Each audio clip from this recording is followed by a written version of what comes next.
Hello everybody, Nitsa Gamer here who just survived pure mindless insanity with no counselor to vent my problems to. Previously I did the first two palaces in a very detailed video where I played the game by having Joker do absolutely nothing.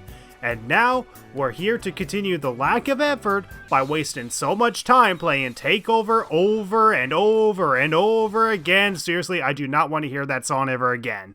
Can you beat Persona 5 Royal by doing absolutely nothing Part 2?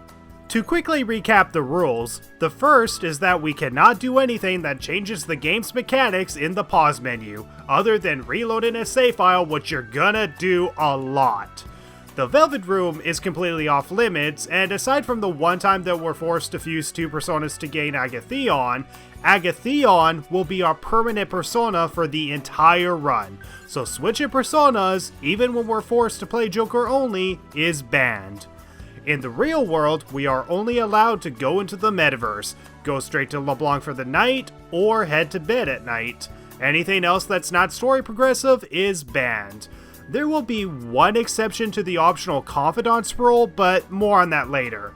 And in the metaverse, we are to keep the one lockpick we crafted during the tutorial on us and to never open up a log chest. All of Jose's features are banned, and we can't use any action with Joker other than guarding and all-out attacks. Direct commands are banned for the run, so everyone must be set on act freely, so the computer will be able to make the dumb decision so I don't have to. I can just stand back, watch, and cringe the entire time. And because we have to rely on 3 dumbass AI, grinding is essential and is completely legal to make this run possible. With the exception of Ryuji's awakening during the tutorial, we were able to do the run on merciless difficulty up to the Madarame boss fight, which is impossible due to the triple damage buff. So from Madarame's boss fight and on, we have to play on hard difficulty, which means Merciless is now banned from the run from this point forward. Lowering the difficulty is only allowed if I can prove the current difficulty is impossible, and lowering the difficulty will be a permanent decision that I can't turn back on. So, I guess we'll see if it's possible to beat the rest of the game on hard difficulty by doing nothing. And with all that said, let's continue the run. On June 5th, Madarame goes... and we're forced to hang out with Ryuji to play darts, giving Joker and Ryuji an automatic rank 2 baton pass. Definitely gonna be useful for as long as the game allows us to keep Ryuji in the front lines. On June 6, we gain a mementos request from Mishima called Sadism is Just a Sign of Love, and June 6 is also the earliest we can unlock a new block of mementos, so we fast travel to the new block and yeah... The sadistic mementos request blocks our way going further into mementos, and as mentioned before, all optional mementos requests are banned, even if our party is able to handle the fight themselves without Joker's help. Now, I know what some of you are thinking. Well, this here is obviously a mandatory mementos request. Just fight the ones that block your way and ignore the ones on the railroad, dumbass. And I wish that could be the case, because believe it or not, these mementos requests blocking a new pathway are actually skippable on the day we have to go to the depths of mementos. Yeah, spoilers there. But yes, this means our time grinding in mementos can only be spent grinding on Kamoshida enemies, which not only give you less EXP than what they say they give you, but this makes palaces the more efficient place to go to for grinding. So for efficiency, we will always send the calling card on the last possible day so we can use the palace every day for grinding, and only go to mementos if we feel like we can grind to the next level without wasting too much time. And sadly, the only two shadows who give the most experience are the Strong Shadows and the Treasure Demon Regent. Birth is safer to fight this time around, but still gives you very little EXP. Regent, on the other hand, I am actually able to have my party finish the Treasure Demon off if at least 3 party members attack before Regent groans. If it groans after the second person, then almost always, my party won't be able to finish off Regent in time. You can increase your chances of battling Regent on a rainy day by entering a deviation of mementos, but sadly, there's a limited amount of Treasure Demons you can fight, and the position Regent takes his turn can determine whether or not you can end the fight or not. After that, I spent a good dozen minutes going back and forth between floors and couldn't get another deviation to spawn again. And spawning both a strong shadow or a treasure demon is rare compared to the common enemy. So while grinding is an option, it's definitely going to take hours just to go up one level. So I didn't really level anyone up and went back to reality due to getting bored.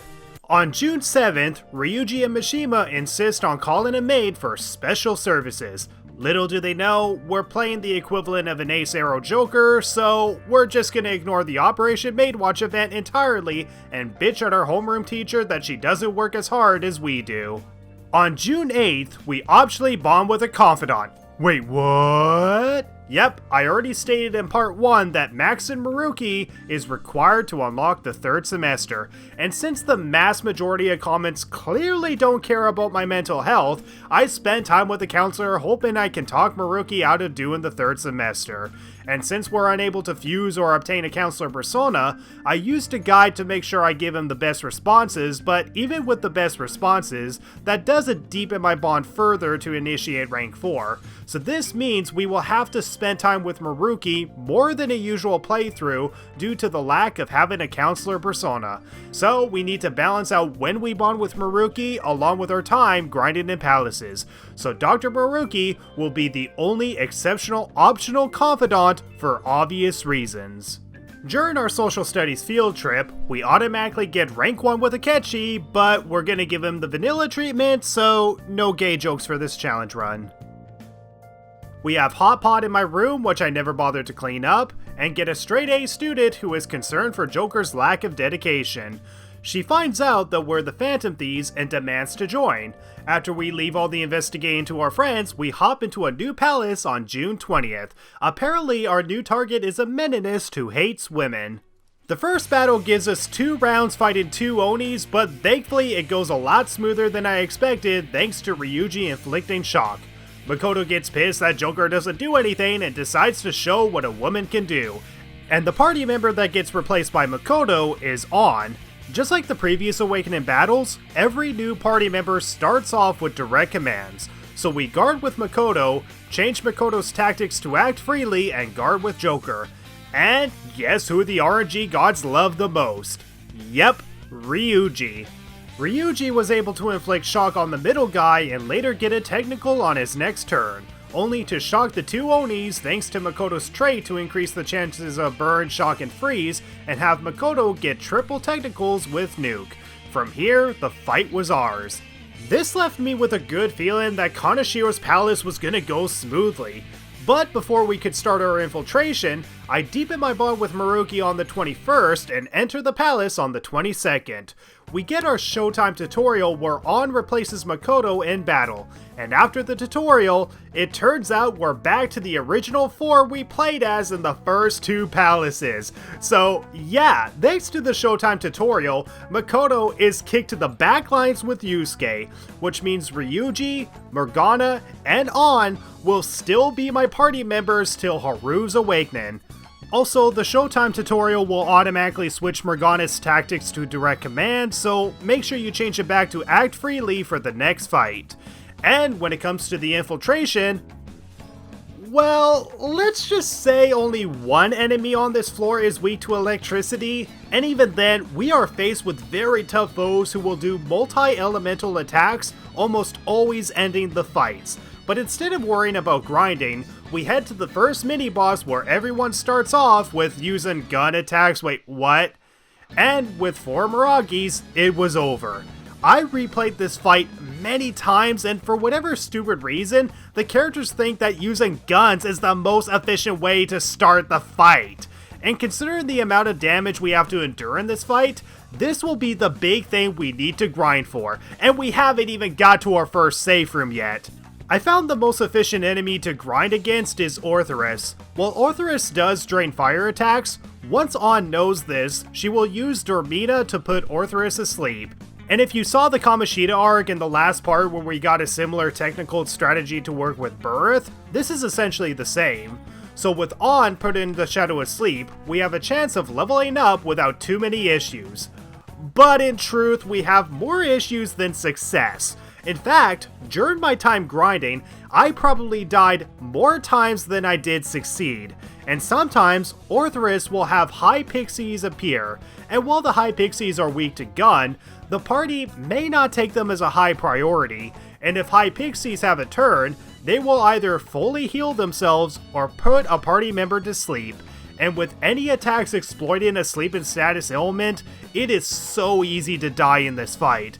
And that's the last thing we need to happen, because we still have that revival bead from Madarame's palace that I thankfully didn't use up during the fight, and we want to save this for at least the first mini-boss if we can't completely defeat them. So, if any of our party members uses the revival bead, bail and reload your save. And also, one cool trick to extend your time grinding is that the sleep and status ailment can also restore some of your party's SP, essentially acting as an SP adhesive. So while the chances of it being useful are entirely RNG, the best moments to have your party members get put to sleep is if you defeat Orthrus, because then you will have no fear of getting hit. Instead, the high pixies will raise the party's SP and indirectly extend our day grinding. We get to level 26 with everyone, with Ryuji and Morgana learning a new skill. But once On is leveled up, our strategy of using technical damage to fight Orthrus is botched. Because now, On will go third, which means Ryuji will hit the technical just before Orthrus attacks us. This puts us in a no-win situation. So, what now? Well, I decide to head back home and return the next day. But this was a bad idea, because no matter which battle I entered in on the first floor, I would always die or lose my revival bead 95% of the time. Yeah, the chances of me leveling up or winning a single fight was at a 5% chance, and facing the 4 Arobas in the control room was still a no-win. Everyone will still use their guns at the start, and even though evasion is possible, Morgana and On will be too focused on healing, and Ryuji may be dead or too low on his HP to use his physical attacks. I tried this fight for 15 minutes straight, and every fight ended with Joker's death in 1 minute. Yeah, the first fucking mini-boss of Kaneshiro's palace is our biggest roadblock. And even if we did add Yusuke to the party way back in Madarame's palace, Makoto would just replace Yusuke, so we can't use ice against these guys, which is their main weakness. So we have no choice but to level up as much as we can, and pray to the RNG gods we win. And even then, I can barely level up a damn character, let alone win a single fight without someone dying or my party wasting the only revival bead. I was in a serious no-win situation. And even if we do go after the Treasure Demon Queen's necklace, which sometimes appears on the upper right floor near the stairs, even with Morgana landing a crit, we're not doing enough damage to make even one Treasure Demon useful in leveling up our characters. So not only are we boned because of On gaining a higher agility than Ryuji, we're boned because of fucking awful AI.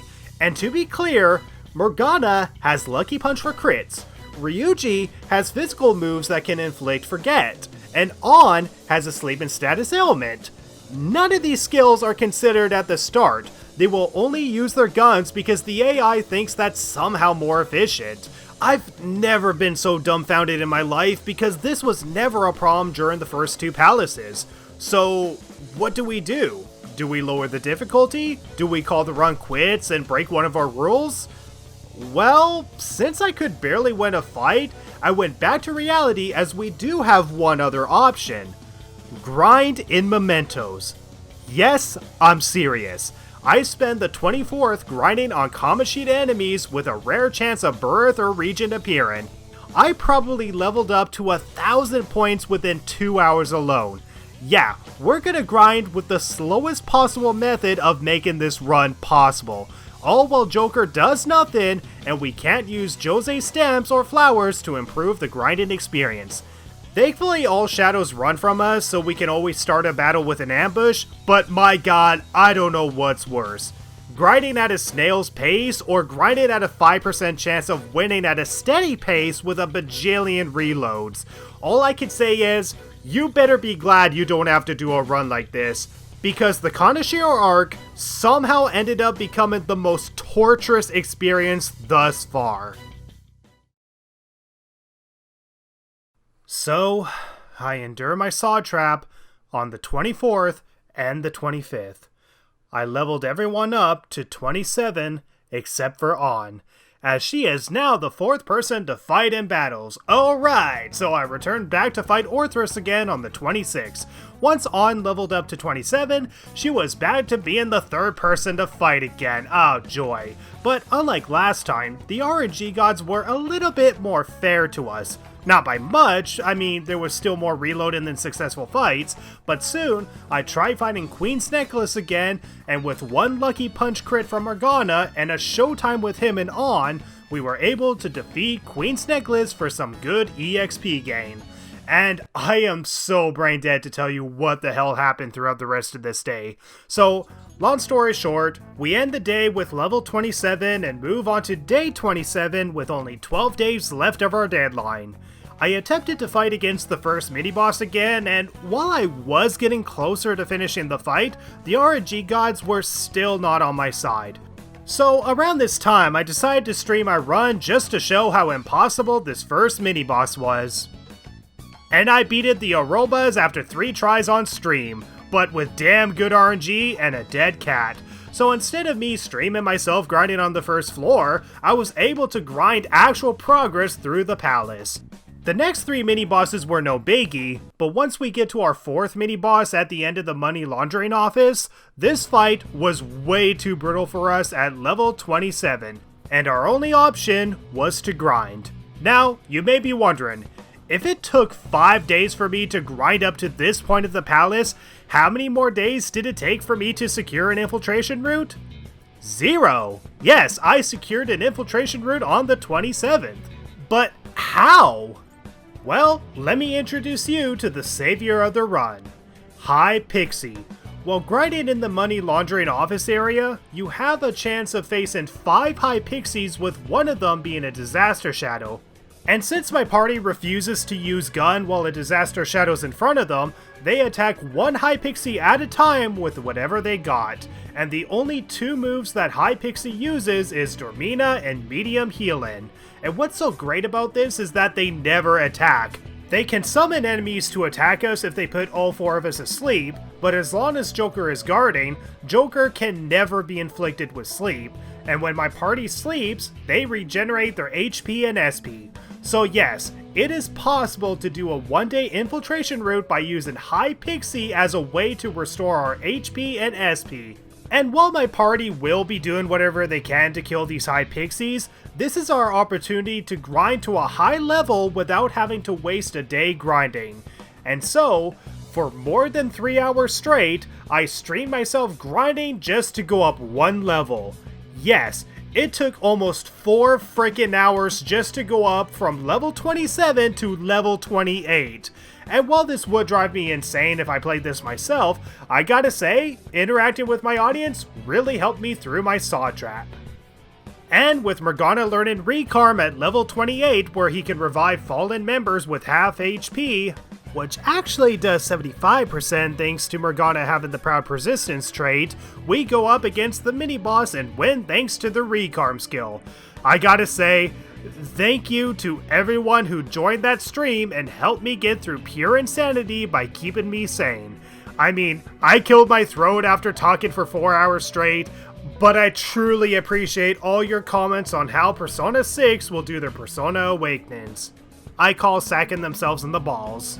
And so, I go back to hours of insanity on my own, beating 1 more mini-boss and securing an infiltration route on the same day I beat the first mini-boss, thanks to the help of High Pixies restoring our HP and SP between battles. And as long as we're full on our HP, my team does have a chance up against the Strong Shadow himself, the defeated Avenger. He repels electric and has a high chance of Morgana getting insta-killed thanks to electric, but the defeated Avenger provides the most experience in the palace, 700 to be exact, which is more than any normal shadow who are all under-leveled. So, we go between fighting the defeated Avenger, healing with High Pixies, and tons of reloads and trial and errors, leveling up faster than usual, with On learning Lullaby at level 30, which will definitely help in the Kaneshiro boss fight. Although there is one major downside with On learning Lullaby. Lullaby has a medium chance of inflicting all enemies with sleep, while Dormina has a high chance of inflicting one enemy with sleep. But even if there's one enemy, such as the defeated Avenger, On will use Lullaby over Dormina, not only wasting 8 SP instead of 3, but also taking a lower chance of inflicting one enemy with sleep. I have no idea why the AI thinks this is efficient, but if that's the case, Dormina is now useless as On will only use Lullaby regardless of the amount of enemies there are. I take a chance against the Willseed boss fight, and with lucky RNG, we managed to defeat the boss. Not that that's much of an accomplishment as he offers less EXP than the defeated Avenger, but hey, at least we beat our first Willseed boss fight even though we can't use any accessories for the run. And now, since I can grind for as long as I want, I need to decide how long I should grind for so I can be over-prepared. Because while the RNG gods favor us more against defeated Avenger, we still have to reload every 2 or 3 successful battles that went horribly wrong. And the higher level we are, the less reliant high pixies are, as my party will either finish them off sooner, or we have a decreased chance of being inflicted with sleep. So while grinding to level 99 in Kaneshiro's Palace is possible in theory, the odds of doing so are so not worth it. I can't tell you how many times I've watched this one object come into color every time I leave the first vault floor. But yeah, this is beyond repetitive as hell. So, how far do we grind for? Level 38. 12 levels higher than Kaneshiro, and 4 levels above Wakaba. However, Agatheon is at level 33 since my persona requires more experience points to level up than the rest of us. And just like Madarame's palace, apparently Atlas did add a failsafe to prevent you from entering the palace one day prior to the calling card deadline. So we can't enter a palace for the last 3 days if we have an infiltration route secure, which is okay since we send the calling card and go change Kaneshiro's heart on the 7th of July. Before you fight Kaneshiro, however, head to the chest in the upper right corner of the money laundering office. This is the only chest that will contain a revival bead, which as seen before, Act Freely members will use unless they have a revival skill on them. However, despite our hours of grinding every day and using high pixies, this fight was a loss. For Kaneshiro, yeah, probably no surprise, but it only took one try to beat Kaneshiro, which, my god, was refreshing for once. Piggytron has the ability to inflict burn and fear during this fight, but thankfully are no biggies. When he does March of the Piggy, the party members will guard, similar to the fight against Kamoshida. And when we have a choice to distract Kaneshiro with an item, this technically counts as Joker doing nothing, so throwing an item is allowed. These are the items that can distract Kaneshiro, so Ryuji was apparently the only smart one of the group for once. After Piggytron's defeat, we have to deal with Kaneshiro's Hitman. The shield Hitman will block Kaneshiro from being attacked, and the flying Hitman has a chance to inflict Forget on our party. Kaneshiro will use Lullaby to put our party asleep, but thankfully with the amount of grinding we've done, even technical damage is not enough to bring us down. And Joker can't be inflicted with ailments while he's guarded. With On using Lullaby herself for technical damage and Ryuji sometimes inflicting shock, this fight was a breeze and we won with absolutely no KOs and 1 revival bead still in our pocket.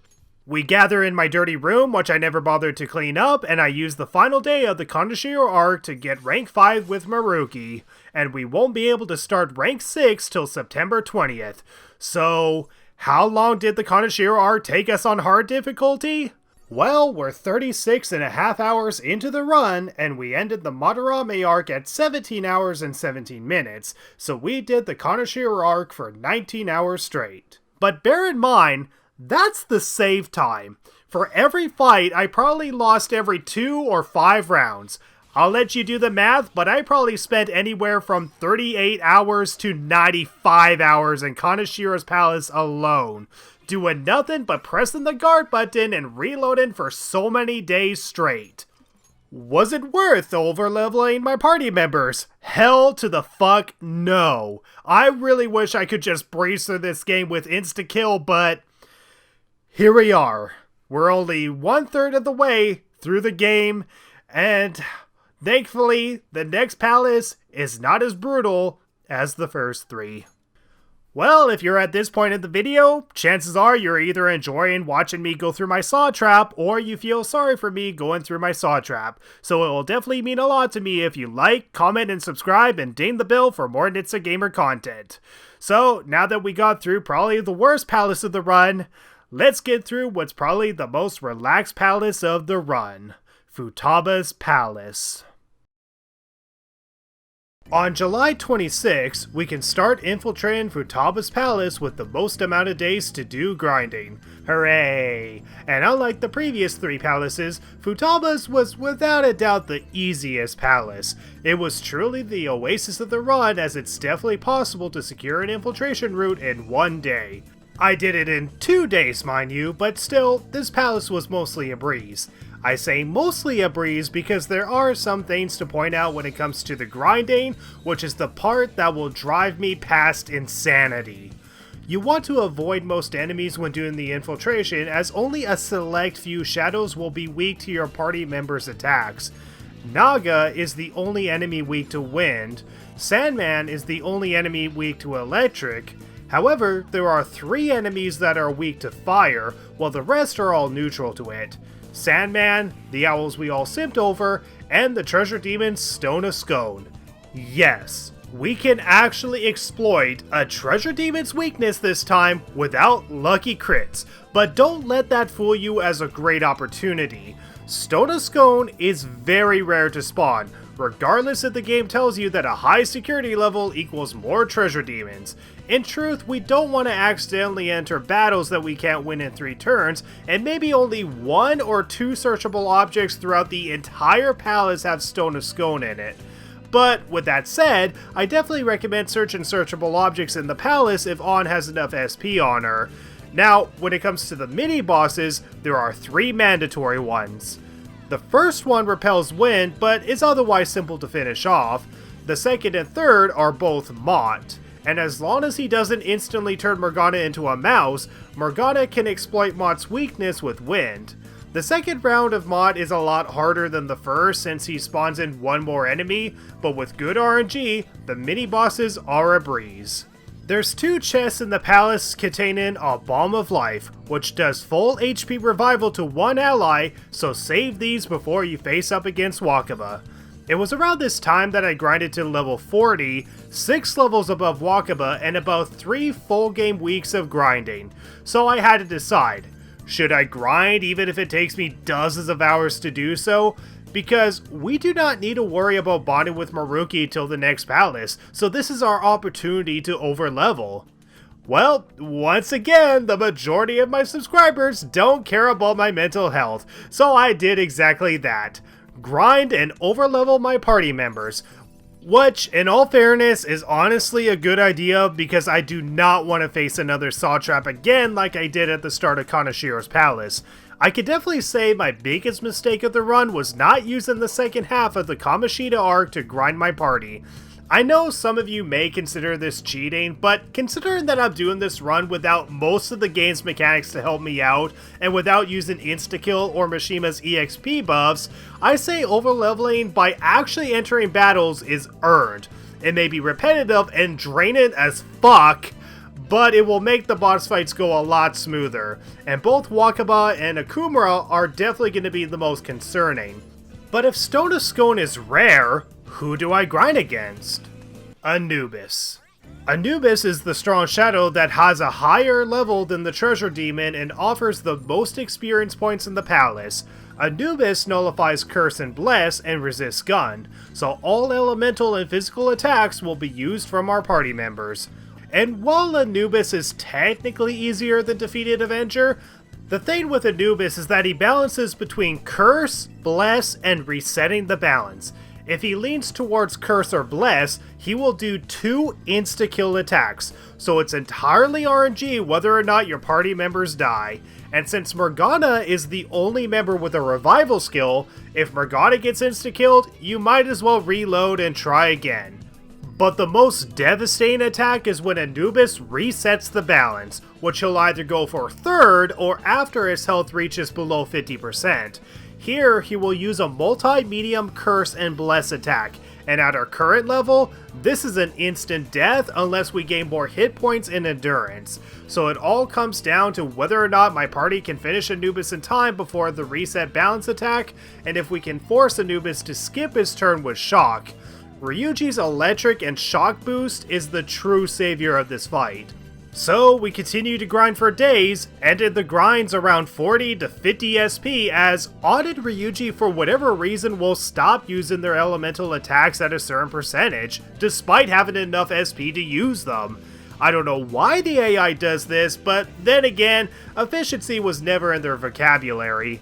At level 45, we learned Sama Recarm with Morgana, and while yes, this does full HP revival to one ally, I'm gonna make the risky choice by keeping Recarm. Why? Because Recarm only uses 8 SP, while Sama Recarm uses 18 SP. 2 times plus 2 the amount of SP. And with Morgana's Proud Presence trait, Recarm will actually revive allies at 75% HP as opposed to the stated 50% HP. This choice may no doubt bite me in the ass later on, but keeping Recarm could make the final boss fight of the game possible since we're bound to run out of SP during the final fight. I guess we'll see when we get there. So, how long do we grind for? Level 53. 19 levels above Wakaba, 10 levels above Okumura, and equal level to Sainijima. Which may seem like not a lot, but that's what 3 weeks of Futaba's Palace is worth by pressing the guard button for days and relying on dumbass AI. We no doubt killed Anubis more times than defeated Avenger, but here we are. It was absolute torture sitting down and doing this for the entirety of my December, but the amount of overgrinding is bound to work in our favor. And yes, just like the previous palaces, you cannot enter the palace on the last 3 days when you have an infiltration route secure. But what's so odd about this failsafe is that the calling card deadline for Futaba's Palace is on the final day, as it's one of the rare times you can go change the palace ruler's heart on the day that you plan to send the calling card. So if you want to do some Mementos grinding, by all means, go at it if you feel like you can get to the next level. The only reason I went was to see if my party stood a chance up against the Reaper himself. And... such a pain! Tough!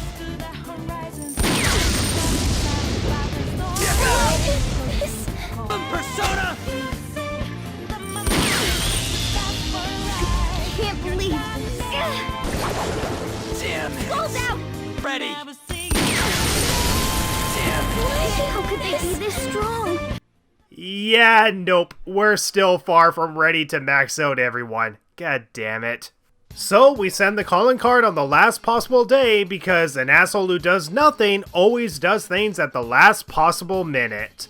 We get our 2 bombs of life from the Chamber of Rejection, and at the end of the Chamber of Sanctuary, avoid all enemies, and while there is at least 1 chest on the way to the boss fight, it only contains a snuff soul, which my party will never use, so on to the Wakaba boss fight we go. And the boss fight against Wakaba on hard difficulty, I'm not joking, is still very tough at level 53. Her slam will do a lot of damage, and her wing blast can cause dizzy, and will almost always lead to a 1 more because wing blast is a wind attack. And wind is of course Ryuji's main weakness, so we'll be taking on more damage than usual, no thanks to Ryuji. And her dive attack was so powerful that it killed Morgana and On instantly. Thankfully, Ryuji attacks instead of revives, so we can get past the unwinnable fight without using up a bomb of life. Once Futaba decides that she doesn't want to be like Joker anymore, she awakens to her persona and everyone is at max HP and SP. But thankfully, we can do some reflective damage by emotionally supporting Futaba. I could play the scumbag and say the wrong things, but I figure neither dialogue options count as doing nothing, so don't worry, I do play kind to Futaba. But I lost the first round due to being attacked first before the Wing Blast, and since Agathon is weak to wind, Joker and Ryuji get affected by wind only for Wakaba to kill Joker, ending the first attempt. So it really does come down to good RNG and whether or not Wakaba specifically targets you or attacks you to get you to unguard before her Wing Blast. Thankfully, the second round goes a lot smoother. I send Ryuji in to shoot the ballista so we can avoid Wakaba getting one mores, and my party will do what they can while Joker constantly guards.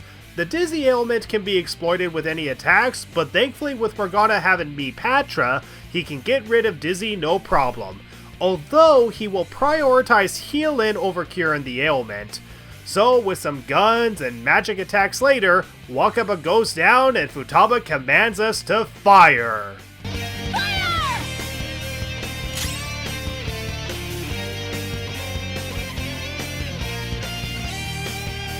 But this is a doing nothing run, so you're gonna have to get creative here. Either get your sibling, parent, or child to shoot a mother for you, or you can wait till God comes down from heaven to put a stop. Ah, shoot out! Ah, god damn it! Ah, I shot Futaba's mom in the face! Anyway, Futaba gets super exhausted and we have to wait for days for Futaba to recover. Well, despite making her suffer for more than 3 weeks straight so we can grind against a jackal, Futaba is so badass that she only rested for less than 24 hours and was wide awake enough to take down some NFT supporters. Already, the girl who stayed in her room and did nothing is doing more than the guy who accidentally shot her mom in the face. Thankfully, Igor has plenty of room in his dead mother's storage, so it's a win-win all around. And at level 53, we're about 50 saved hours into the run by the end of the Futaba Arc. Again, that is save time, not actual spend time. So I'd say this took around 30 hours straight as we didn't have as many fails as we did during Kaneshiro's Palace. Futaba's Palace was still beyond frustrating and draining to go through, but doing all that grinding against Anubis could save us in the next palaces to come. We can only hope and keep grinding. Hey everybody, Nitsa here. So before we go on to the Okumura Arc, I would truly appreciate if you like and subscribe and ding the bell for more Nitsa content. And also, since I plan to do challenge runs and reviews, I would like to know what kind of games you would want to watch from me and what you would personally like to see. Here's several game ideas I had in mind. Persona 4 Golden. Okay, I know this one is going to be the popular choice no matter what, so if you do have a second interest, please comment more than just P4G. Anyway, for Persona 4 Golden, I do have 2 challenge run ideas in mind for this game. Can you seek the truth while being heavily limited by an unnecessary game rule? Well, only one way to find out. The Legend of Zelda series. Definitely my favorite video game series of all time. I would love to cover games like the NES Classics, Ocarina of Time, Majora's Mask, Breath of the Wild, and many, many more. The Sonic series. Sonic has a variety of games with a bunch of different gimmicks, so there's a lot of potential for challenge runs and reviews with the Blue Blur himself. Heck, I already did one for Sonic Adventure 2 Battle where I beat the game without collecting a single ring. Fallout 4, an open-world post-nuclear game where you can make morality choices and build for the sake of grinding EXP. Great potential for challenge runs here. The Tomb Raider reboots. Third one sucked, but the 3 games do have potential for some challenge runs that I would love to take on. The Hitman series. I have played every game in the series and I have been wanting to do videos on the games for a long while. And as you can see with the amount of hours I put into the World Assassination trilogy, I'm quite a huge fan. This has so much potential for reviews and challenge runs. Uncharted, a fantastic series about shooting people in the face to get treasure and barely get to keep it by the end. Final Fantasy 15, a game about hanging out with your bros and ditching the plot for some wonderful sightseeing. A polarized game among Final Fantasy fans, but an absolute favorite of mine. The Last of Us. Maybe not for a challenge runs, as it's been done plenty of times before, but I'll definitely do a review on the first game, and it might give me reason to try a polarizing and controversial sequel, and see how it truly is from my own experience. This is just some of the many ideas I have, but I would like to know what ones you would personally like to watch day one when it gets released. I want to expand my content to more than just Persona related content if possible, so comment down below what you would love to see. And with that said, let's go fight demons at a fast food factory in outer space. Anyway, Futaba learns moral support, which is the only useful skill that she will use throughout the rest of this run, as any skill she gains through leveling up is only useful for backup members who we can never swap to. More reasons to love this run, hey? And so, we go through what many consider to be the worst story arc in this game. Morgana feeling worthless and leaving our team. But days later, he reunites with the team along with our new teammate, Haru, and learns Endure. With Harrison recovery, Endure, Recarm, and the best healing skills in the game, Morgana is gonna carry us throughout the rest of this game. So you know what? Kitty redeemed. So we jump into Okumura's palace on the 19th as we prepare to go down and do Haru's... No. Are you kidding me? I lose Morgana? My most efficient party member? No, this is no joke. Morgana gets removed from the party because we had to play 2 days in the metaverse without him. And thanks to what is considered the worst story arc in the game, this one change severely compromises our run. This would not matter in a normal run, as you can add Morgana back in at any time, and An, or whoever the last person selected on the stat screen is, would be replaced by Haru for the Awakening battle. But since swapping party members or adding them counts as doing something, we are banned from allowing Morgana back into the group. So once we do Haru's Awakening, we have Ryuji, An, and Haru as our party members for the entirety of Okumura's palace. And Haru automatically starts at level 36, which is way lower than every other party member. This is beyond fucking ridiculous and just made this whole run a whole lot brutal. Yes, An can heal, but only one party member per turn, and only with medium healing, which will do less HP recovery without Morgana's proud presence trait. And An won't learn how to fully heal till level 57, so not only have we lost our most efficient healer, but we lost the only party member who revives fallen members and could have used at least 2 of his confidant abilities. So the one party member who was going to carry us through the rest of this hellish experience of a run is now permanently a backup member unless the game decides to add Morgana back in. So I take that back. Kitty not redeemed. Haru, call your fiance and tell him he can have his football back. So yeah, the worst story arc in the game became the worst outcome in the Doing Nothing run. Wow. As if the Okumura Arc didn't have enough of a bad reputation as is. All I can say is, thank God I wasted 13 plus saved hours grinding in Futaba's palace to get Joker, Ryuji, and An ahead. So the question is Haru going to be a detriment to our team or a very useful member? Yes. First of all, she can heal from status ailments faster and has a trait to reduce the party's chances of being afflicted with ailments. She has a medium chance to make all enemies confused, but only her psychokinesis can exploit confused enemies who will become unconfused when hit once. She could be a lot worse, but she could also be a lot better. And better we need to become if we're gonna have a chance to beat this palace without Morgana. So, how was the infiltration of Okumura's palace? Well, first we go through the barracks. Now, these fights against the worker bots are extremely important in preparing us for the boss fight, as remembering their affinities will help the Act Freely AI attack the robots more efficiently, as the worker bots will show up in fours during the boss fight and will resist every attack, but have two weaknesses. The correct manager to fight up against will have red text, so be sure to fight the one with red text.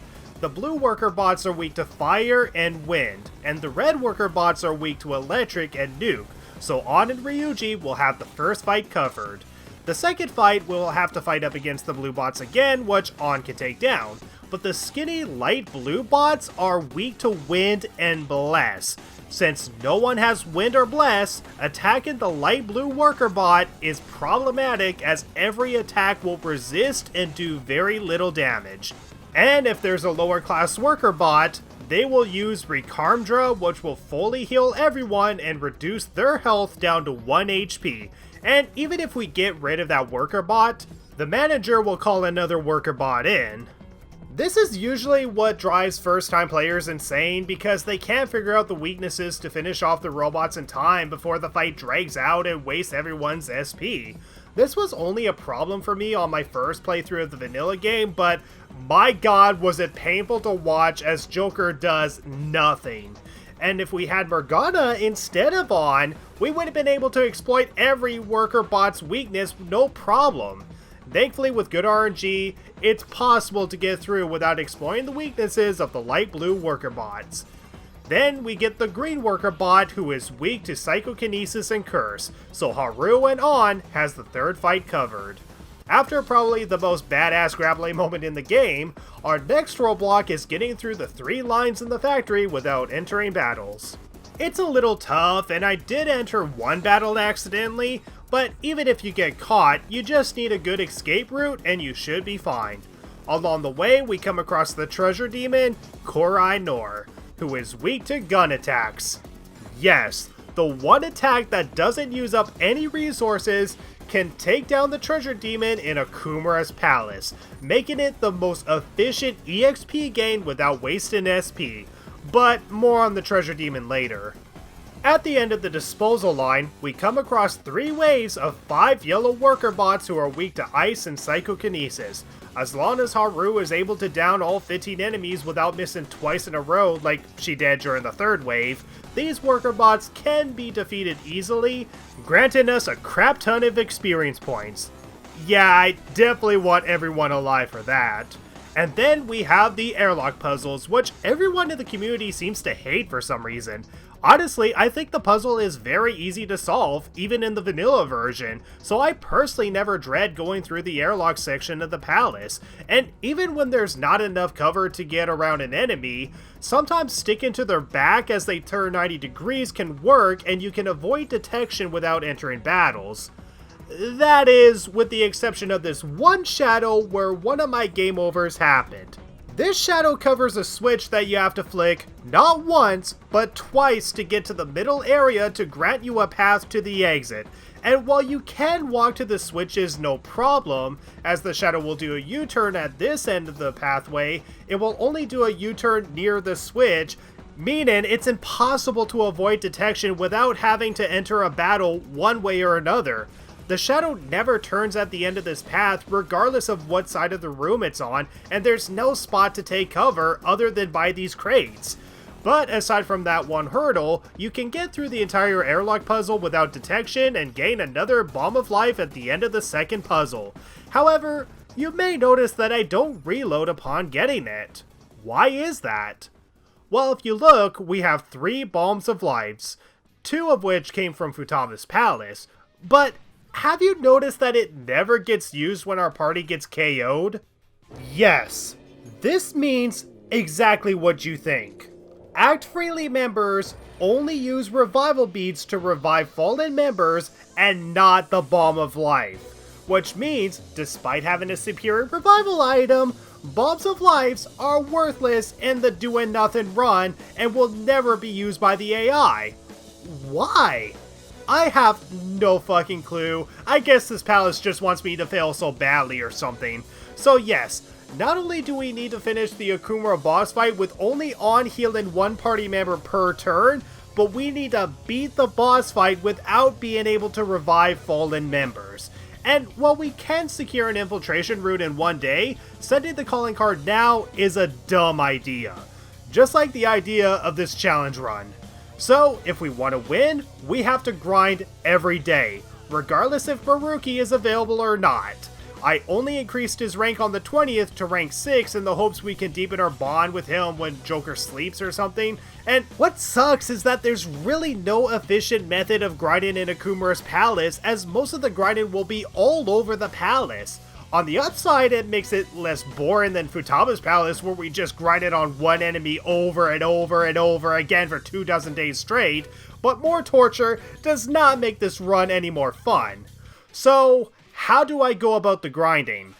Well, the only enemy weak to electric is Black Ooze, an enemy that I've never seen spawn throughout my entire run, so I don't even know where it is. I presume near the start, but not that it matters since the enemy is the lowest level enemy encounter and we need Ryuji more for his brute force and ability to inflict shock. The only enemy weak to fire is Belphegor in the disposal line, and that's if you even spawn him in. But we're needing on more for her healing skill than her offensive skills. But when it comes to Haru, 5 enemies in the palace are weak to psychokinesis. Black Ooze, who is inefficient, Mithras, and Thunderbird, who are teamed up with Kaiwan, who block psychokinesis in the airlock section of the palace, which is way too dangerous. The Life Drained Spirit, who are sometimes teamed up with Belphegor, making them a possible encounter, though that's wasting SP that On could have used for healing. So, the safest common enemy to fight is the Awakened God, who repels both physical and gun. While this may not seem efficient at first, if you fight them in the facility's surroundings, sometimes you'll have 2 other enemies who will appear that can save our SP. Mothman, who is weak to gun, and Vicious Pentagram, who is weak to physical attacks.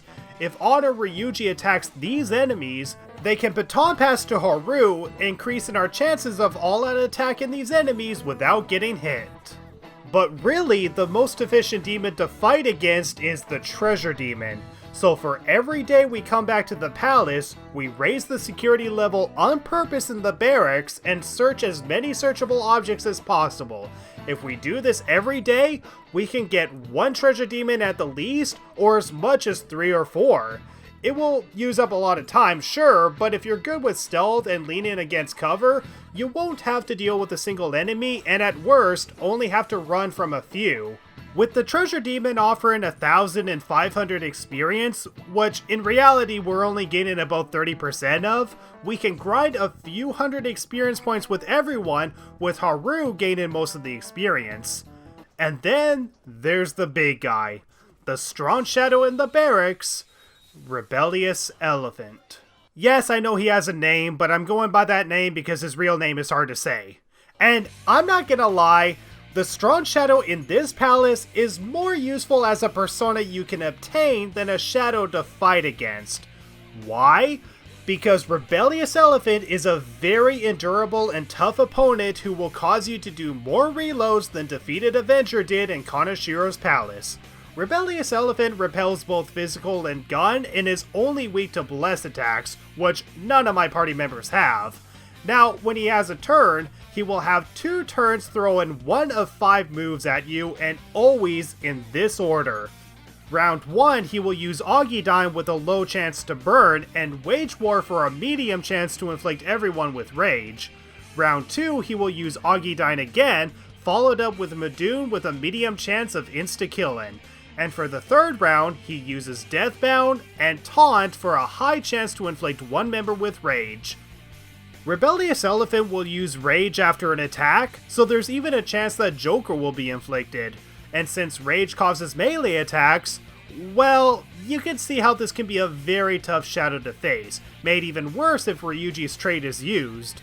And since Fire is a secret technical against Rage that we have to learn from a particular book in the game, Augidine can do severe damage to anyone inflicted with Rage. Honestly, we spend more time wasting our SP than we do leveling up that I think fighting the Awakened God along with Mothman and Vicious Pentagram is more efficient. Rebellious Elephant resists fire attacks, so On will use Lullaby if there's no one to heal.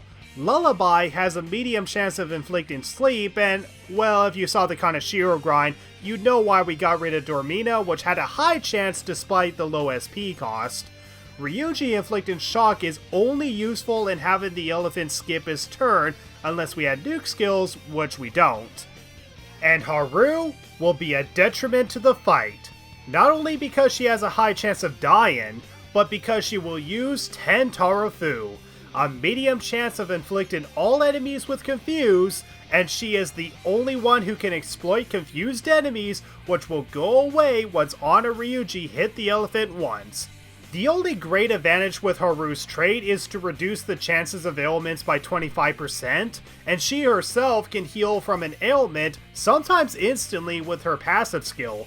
But try as you might, this fight is just not feasible without Haru or everyone dying, and we need Haru in order to face up against 2 waves of the worker bots during the boss fight. But late into the grind on the 21st, I came up with an idea. What if Haru had less SP that she is unable to use Tentarafu? It was a late idea, but testing this theory out, Haru was able to guard during the fight, allowing her to block insta-kill attacks and reduce the amount of damage she takes. This sounded like a good idea at first, but Ryuji and On would run out of SP, and Ryuji would not be able to do anything but guard if he runs out of SP. So we need to try this again on the next day. First, going after the treasure demon, and fighting so many awakened gods till Haru had less than 8 SP on her. Using this trick, I was able to win the fight against Rebellious Elephant for 2,000 experience points. That is, only twice in this one day, as we used so much SP to win this fight. And I still had to reload after several failed attempts, depending on how good the RNG gods felt at the time. But then I realized something. Other than the treasure demon, the most efficient enemy to grind against is Mothman. Sometimes we can enter a battle with 2 or 3 of them in the facility surroundings, and we can gain some EXP without having to waste our HP and SP. This is stupidly slow and inefficient, but it provides us a plausible way of grinding to level 99 in Okumura's Palace if we were crazy enough to do so. And if we get Haru to level 42, we can get rid of Tentarafu, as she can focus more on attacking over wasting a skill. So it's similar to Morgana's case during the Madarame grind, where we had to get to level 24 to get rid of Morgana's Palimpa skill. You know, you two really do have a lot in common. So most of my time grinding was hours fighting against Mothman, and the odd fight where we don't have to take too much damage against common enemies in the facility surroundings. Trust me, I think I can remember where every platform is placed out here with the amount of times I had to grind in this section of the palace alone. So on the 23rd, we fight a treasure demon and gain level 42 with Haru, replacing Tentarafu with Psy Boost, which gives her magical attacks 25% more damage. Needless to say, a perfect trade. We also learned Zeodyne with Ryuji, so we were really getting there and being prepared for the Okumura boss fight. Sadly, Joker, Ryuji, and On require over 12,000 experience points to level up, and gain less of it from these shadows, like maybe around 30% of the experience points. We're still leveling them up, just at a snail's pace, and our main goal is to get On to level 57 so she can learn to fully heal without the need of Morgana's Proud Presence trait. Once we get the perfect set of skills for Haru and a few levels with everyone else, we might be able to breeze through the Okumura boss fight no problem. Wishful thinking, but positive feeling nonetheless. And when it comes to Rebellious Elephant, thankfully our odds are increased, but the odds are still very, very low. Ryuji can inflict shock with Zeodyne, giving On a chance to guard while Rebellious Elephant misses a turn, and as long as On is guarding, she can't get insta-killed or inflicted with rage. Or she just gets a decreased amount of damage from an already resisted attack. And unlike last time, Haru is actually dealing damage to the fight instead of wasting her SP on Tentarafu. This is great because if Ryuji doesn't inflict shock, On can inflict sleep, given an opportunity for technical damage. But while our offense has increased, the same cannot be said with our luck. Most fights end with Haru getting obliterated or after a successful insta-kill, which I seem to find has a high chance of happening, even though it's supposed to be the same chance as Anubis' insta-kills. And with no revival skill, we want everyone to be standing so we can gain a lot of EXP. It's definitely possible, but all our odds are so low that there was even an attempt where all of us lost thanks to Wage War. At the least, I probably have to do a dozen reloads per successful attempt, and I think you can understand my reasoning for only doing Rebellious Elephant once per day, because fighting him is beyond brutal without bless skills. Although, despite our odds being low and Madoon being a huge problem, we finally have a consistent strategy to grind in Okumura's palace. We start by searching treasure demons at the start, gaining either 2 or 3 every day, fighting Rebellious Elephant and defeat him twice at the least depending on my very low patience, and then fight the shadows in the facility surroundings for On to heal or to use up what little SP we have left. Alternatively, you can fight the life-draining spirits and Belphegor in the disposal lines, as On and Haru will have their weaknesses. They will have a little bit more experience, but it's a bigger risk and will waste On's SP. It's not a simple or straightforward strategy, and it does require a bajillion reloads. But we got a strategy to grind and gain experience for everybody. And we can use Mothman to push the grind further if any of our party members has less than 1,000 points for the next level. With luck on our side, we are able to learn Daya Rahan, I'm not even going to look up and see if I'm pronouncing that right, with On the 28th of September. Now being able to fully heal for 18 SP each. Now, the only thing to mention about the grinding is where the treasure demons commonly spawn. If you played this game plenty of times beforehand, chances are you may have noticed hotspots where treasure demons have a high chance of spawning. For example, in Kaneshiro's palace, a treasure demon has a high chance of appearing in a searchable object in the upper right floors in the first room of the palace. And after grinding for treasure demons every day, I have figured out how we can spawn anywhere between 3 or 4 treasure demons per day by finding these hotspots. One in the corner of the facility passageway here, one in the corner of the upper left room of the export line, one around the block of the second platform of the disposal line, and one just little ways into the first airlock puzzle room. There's also one in the central factory before the airlock puzzle, however, this searchable object never regenerates. So, knowing where these hotspots are, we can pretty much grind every day going to these 4 searchable objects with a high chance of a treasure demon appearing during a high security level. However, there is some heavy RNG with whether or not these treasure demons will even appear.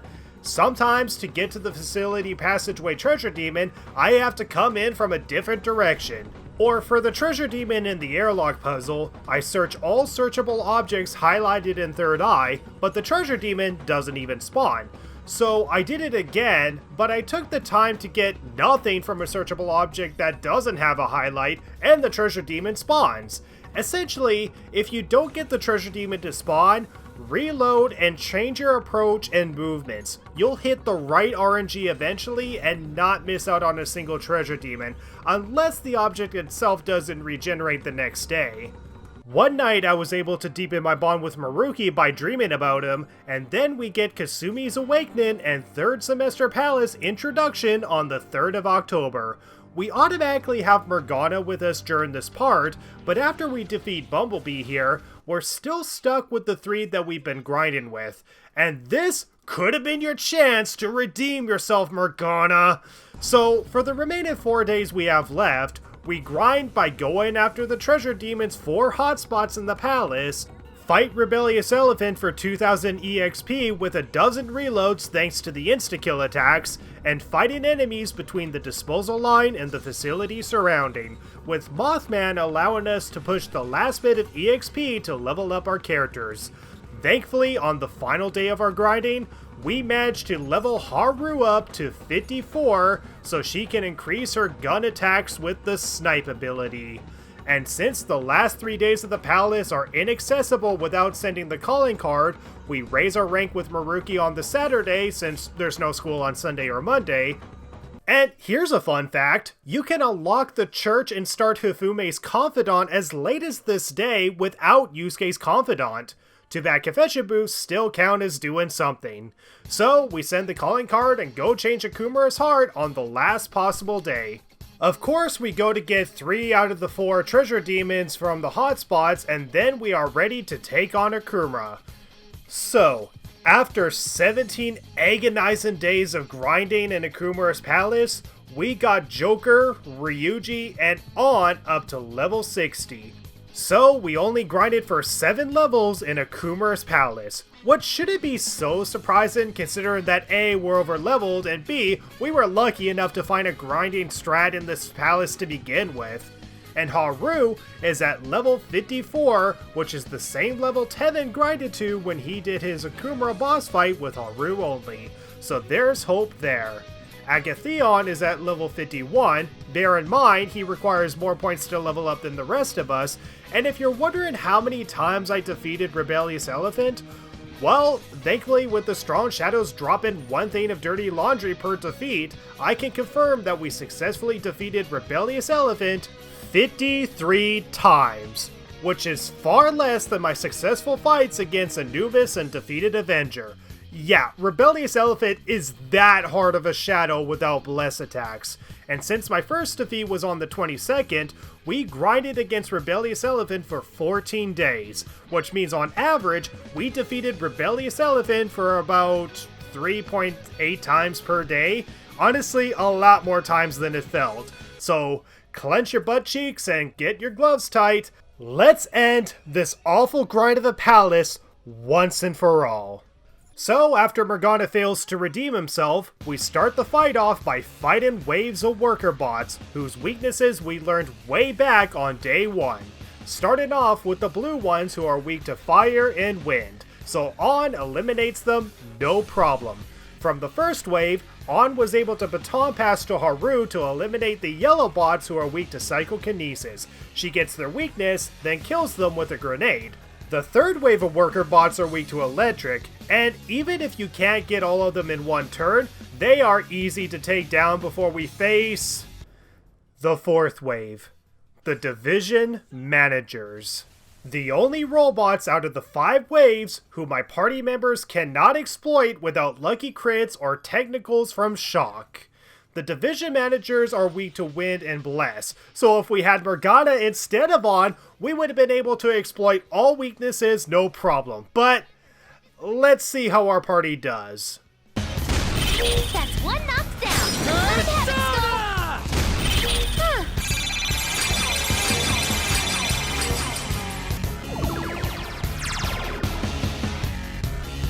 Skull's really hungry. He doesn't have the energy to... Enemy escaped. 3 remaining. Ooh, an enemy ditched. 1 enemy ran, so that leaves just 1. Well, hey! Employees, to me! Damn it! Just taking them down 1 at a time won't do the trick. So, one of the most annoying mechanics that some casual players run into is when the worker bots flee under pressure. You see, what you need to do is kill all 4 worker bots in 2 turns, or otherwise they will flee and the wave resets with the same robots at full HP.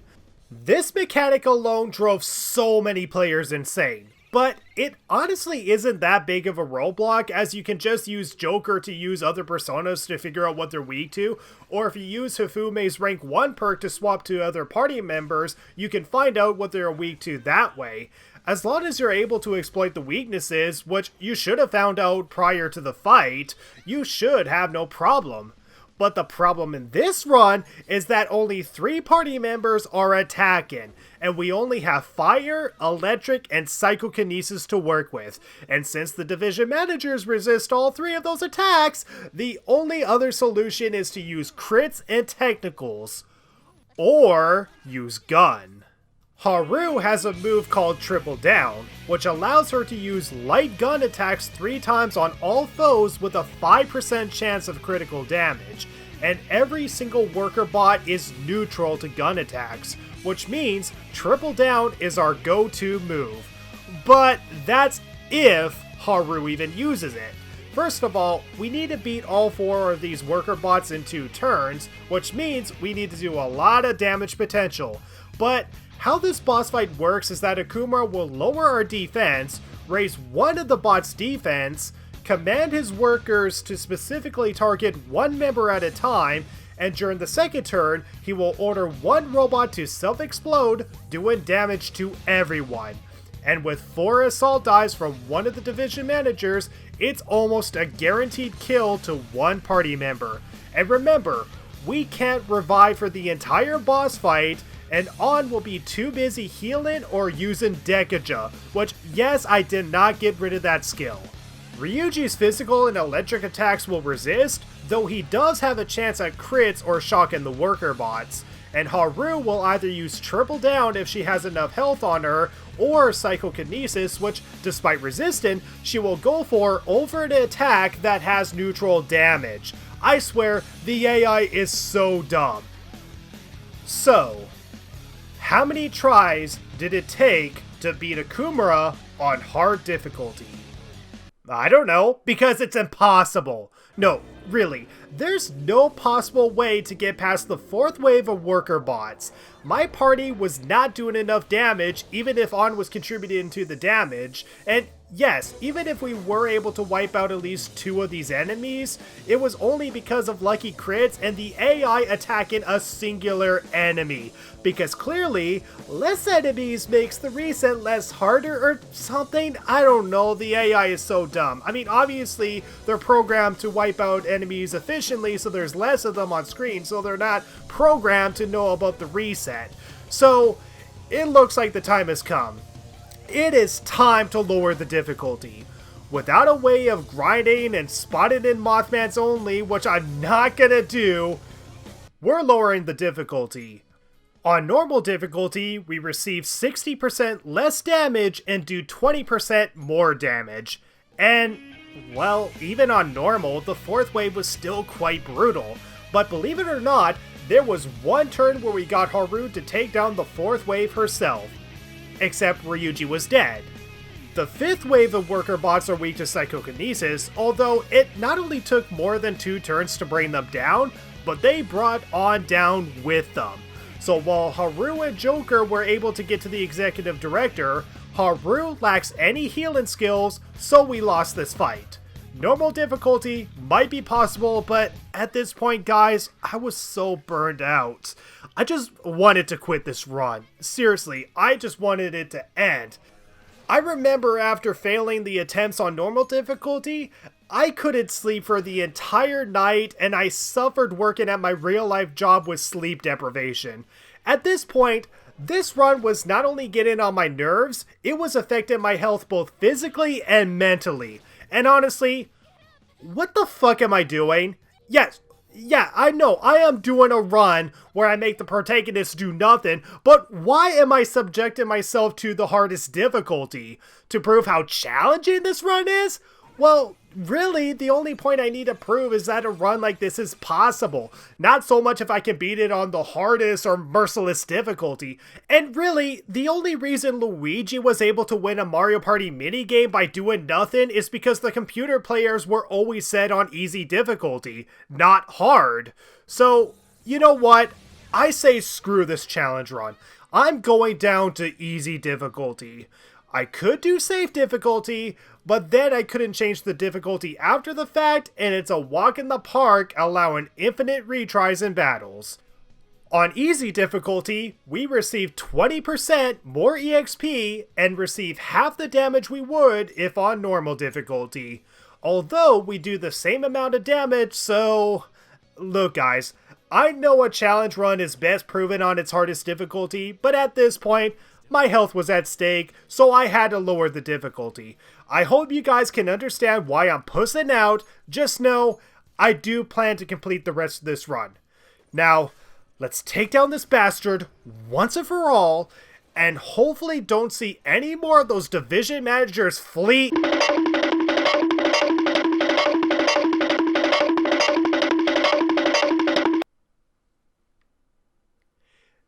Excuse me while I awaken to my persona. Persona 3 style, guys. Persona!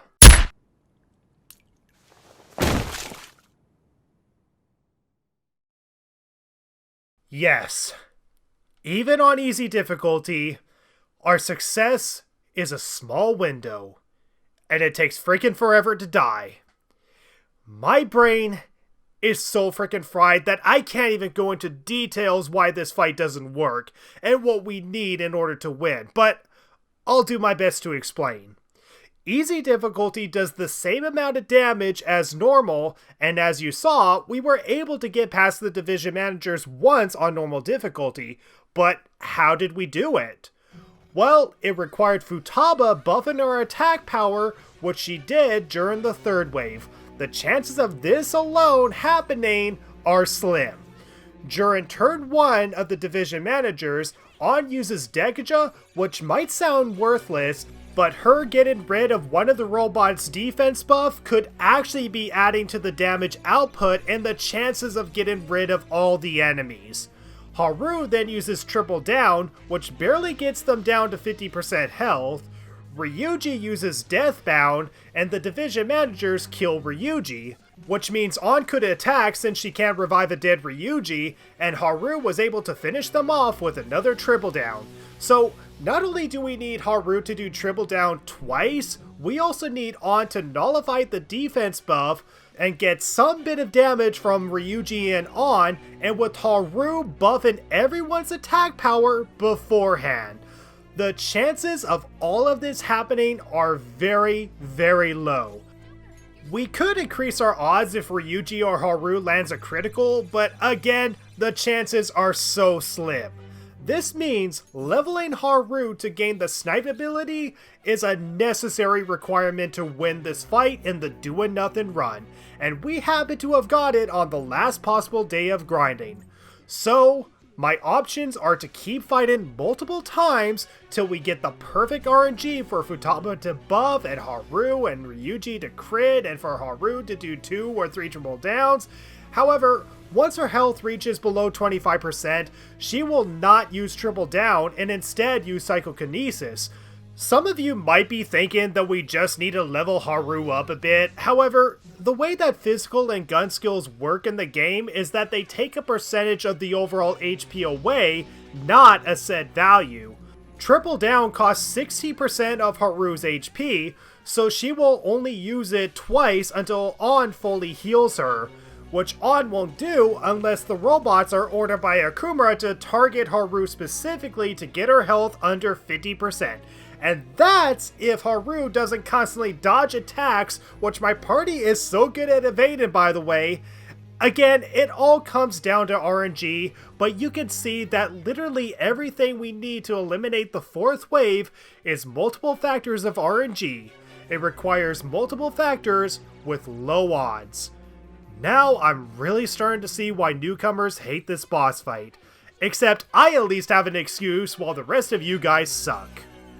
Look guys, I thought hanging up here with Tevin and Jack might have been fun, but this run was truly breaking me.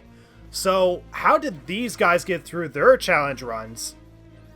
DLC.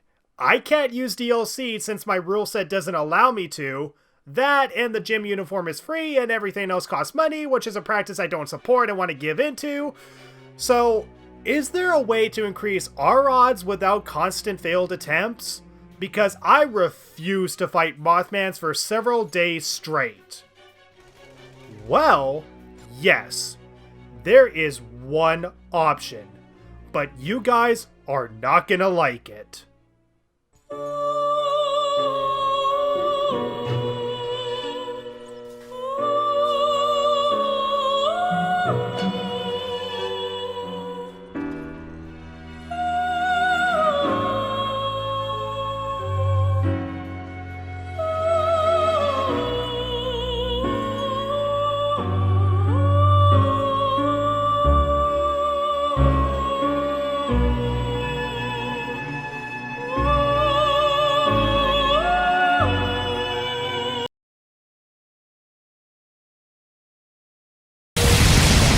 Get up! Get up! Joker! Joker!